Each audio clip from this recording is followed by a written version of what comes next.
So after 5 minutes, i-drain lang natin yung water. Pagkatapos, ibalik ko dito sa bowl.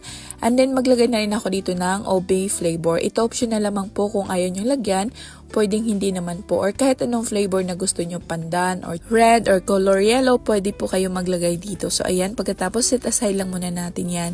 So dito naman para sa liquid ingredients, maglagay lang ako dito ng 300 ml na coconut milk, tapos maglagay ako ng 6 tablespoon na sugar, 3 tablespoon cornstarch, 3 tablespoon na rice flour, and then kunting salt, and then paghalo-haloin lang natin to until ma-dissolve yung cornstarch at saka yung rice flour. Pagkatapos ilagay lang natin dito sa frying pan, ayan, and then pakuluin lang natin sandali, and ilagay na natin dito yung noodles, glass noodles or bihon natin. Ayan, ilagay lang natin dito, tapos keep mixing lang tayo at lulutuin lang natin to for few minutes until magiging thick na to. Yung sugar po dito, pwede po kayo mag-add kung gusto nyo pa po mas matamis, or pwede rin condensed milk ang ilagay nyo dito.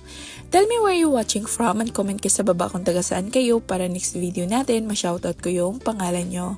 Ayan, okay na po to. Naging thick na po. Ayan, parang dough na siya. So, turn off na natin ang stove.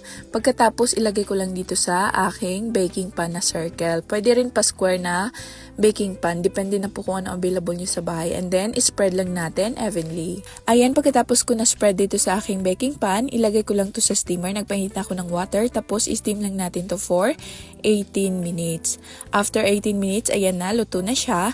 So, i-cool down lang muna natin to bago natin i-slice. After na cool down, pwede na natin to tanggalin sa ating molder. Tapos, i-cut lang natin sa size na gusto nyo. Punta muna tayo kay Anchita Joya from Cavite, Virgie Bagtela from Baguio City, Emma Manuevo from Marinduque. Maraming salamat po sa inyong panonood. Ingat po kayo.